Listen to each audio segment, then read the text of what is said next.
salaamullaahi calaykum asxaabta sharafta iyo qiimaha u saaxiibka meel kastoo aad adduunka dacladiisa ka joogtaan. wararkii ciyaaraha maanta ayaa ciyaaraya, waxaa jira kulamo waaweyn. kulamada waxaa ka mid a kooxda Chelsea oo ciyaaraysa finaalka koobka kooxaha adduunka. sidoo kale kooxda Manchester United ayaa kaalinta afraad kusii fadhiisan doonta si ku meel gaadh ah hadday ay badiso, waxayna la ciyaari doontaa kooxda Southampton. sidoo kale kooxda Man City ayaa iyaduna waxay la ciyaari doontaa kooxda Norwich City, kaasoo ku jirta kaalmaha ugu hooseeya ee loogu noqdo divisionka, waxayna sii dheeraysan doonaan hadday guul ka gaadhaan horyaalka Premier League. kooxda kubadda cagta ee Chelsea ayaa caawa magaalada Dubai waxay kula ciyaaraysaa kooxda heer Brazil ee Palmeiras, iyagoona ku ballansan finaalka koobka kooxaha adduunka. labadan kooxood ayaa isku dayi doona inay mid walba ay koobkan ku guuleysto. kooxda Chelsea hadday ku guuleysato waxay noqonaysaa markii ugu horeysay ee koobkan ay qaado ayna ka dejiso magaalada London. kooxda kubadda cagta Chelsea weli waxaa ka maqan James iyo Chilwell, kuwaasoo dhaawacyo ku maqan ilaa iyo hadda aan soo laaban, laakiin goolkiibaha Mendy ayaa ka soo laabtay koobka qaramada Afrika isagoo kusoo guuleystay koobkaasi, laakiin kiba ayaa loo badinayaa inuu ciyaartan uu booskiisa sii xejisan doono, kaasoo wacdara ka dhigay ciyaarihii intuu Mendy maqnaa ka faa'iidaystay. odaygaas caadi ma ahoy, cimaamada lagu tuuro penalty hadday gaadhaan ninkaas nin khatara weeye. ma baxay ninkaasi hadda ka horba record xidhay ma baxayo. marka ninkaas waxaan u malaynayaa inuu sii haysan doono caawa oo markay penalty gaadho. kolley Chelsea waa nin caawin karaya, inkastoo Mendy ciyaartii wadankii faraaciyiinta uu soo barayo uu ka qabtay, odaygu penalty uu ka qabtay. marka waan eegi doonaa labadoodana ka kusoo bilaabma. sidoo kale kooxda Manchester United iyo Southampton ayaa galabta kulan ka tirsan horyaalka Premier League wareegiisa 25aad fooda isku dari doona garoonka Old Trafford, waxaana isha ku haya kooxda West Ham, Tottenham, Arsenal dhammaantood kaalinta afraad ay raja ka qabto, waxaana la sugayaa kooxda Manchester United kaalinta afraad ma kusii fadhiisan doonaa ciyaartaas mise odayaasha cimaamada ka dhici doonto. sibiryahan xaaladda waa ku jiqe, waxaana la ogaa ciyaartii salaasadii dhacday oo ay la ciyaareen kooxda Burnley, taasoo ay 1-1 kusoo dhammaatay. sidoo kale kooxda Southampton ayaa 3-2 kusoo karbaashaday kooxda Tottenham, taasoo ahayd ciyaar soo laabasho leh.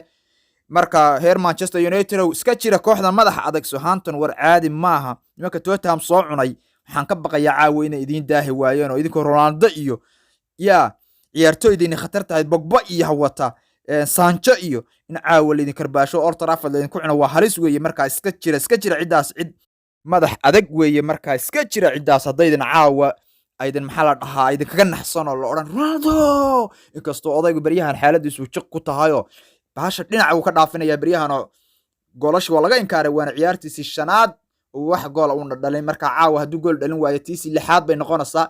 marka Ronaldo caawa waxaan malaynayaa heer Man United waxay ku dejisan doonaan madaxa ayay kaalintaas ku dejisan doonaan. Southampton waa soo karbaashi doonaan, ama Southampton ayaa caawa nimanka karbaashi doonto oo hintay badi doonaan. nimankii Manchester United oo Ronaldoodii wato ooyaya bal arki doonaa. Manchester United baryahan shaqo diyaar u maaha.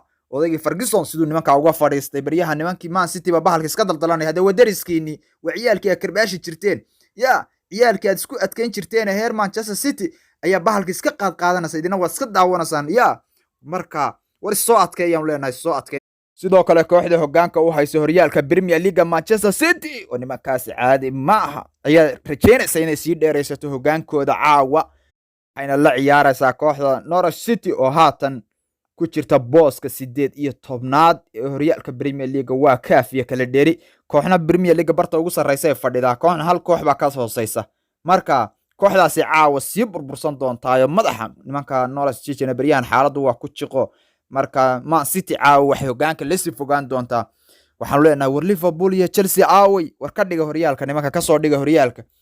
kooxda Manchester City 9 dhibcood ayay ka sarreysaa kooxda ku soo xigtay booska labaad fadhida, waana kooxda Liverpool. inkastoo kooxda Liverpool ay hal kulan u dhiman yahay oo kulankaas baaqi u noqday. marka nimanka Man City waxay isleeyihiin nimankaas intay fadlan kor waxay ku jiraan ka faa'iideysto, ka fogaada oo Premier League la fogaada sidaan leedii ku soo dhawaan oo maxaa la dhahaa bahalka waa iska daldalanaya nimanka baryahan. Premier League waxay ka dhigeen wax jilicsan, horyaalka waxay ka dhigeen horyaalada iska jilicsan ee ma garanaysaa Jarmalka iyo Faransiiska iyo bahalahaas jilicsan ee hadda biyaha halkan aad ku tartamo bay ka dhigeen horyaalkiyo.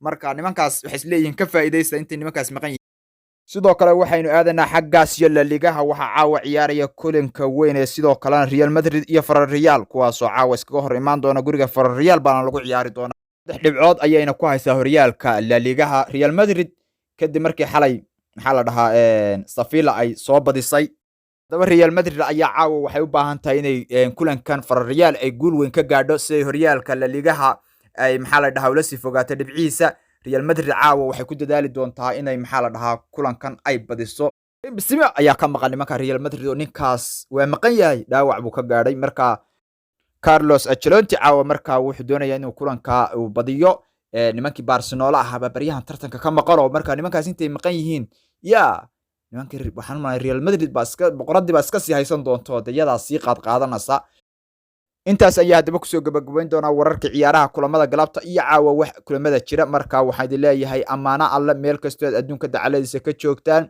commentiga iyo shareta iyo like-ta iyo maxaa la subscribe-ka yaan la iska ilaawin saaxiibayaal idinkoo sharaf iyo karaamo u saaxiiba waana idin salaamayaa dhamaantiin